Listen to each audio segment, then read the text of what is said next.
যে মানুষকে কষ্ট দেয়, মানুষের বিশ্বাস নিয়ে খেলে, মানুষকে ধোঁকাবাজি করে তার মনটাকে ভেঙে চুরে চূর্ণ বিচূর্ণ করে দেয়, তাদের জীবনের সবচেয়ে বড় আযাব হচ্ছে এদের কবরের আযাব মাফ হয় না। সমস্ত আযাব মাফ হতে পারে, সমস্ত গুনাহ মাফ হতে পারে, কারণ হক হচ্ছে দুই প্রকার। এক হচ্ছে হকুল্লাহ, আল্লাহর হক। দুই হচ্ছে হকুল ইবাদ। যে বান্দা আল্লাহর হক নষ্ট করে, আল্লাহ চাইলে তাকে মাফ করতে পারে, কিন্তু যেই বান্দা আরেক বান্দার হক নষ্ট করে, ওই বান্দা যতক্ষণ পর্যন্ত মাফ না করে তার গুনাহটা মাফ হয় না।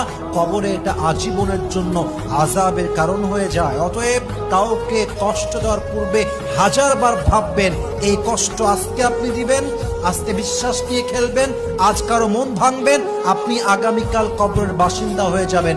কিন্তু ওই বান্দা যদি আপনার কষ্ট পেয়ে কেঁদে যায়, কষ্ট পেয়ে মন ভেঙে যায়, আপনাকে মাফ না করে, আপনার কবরের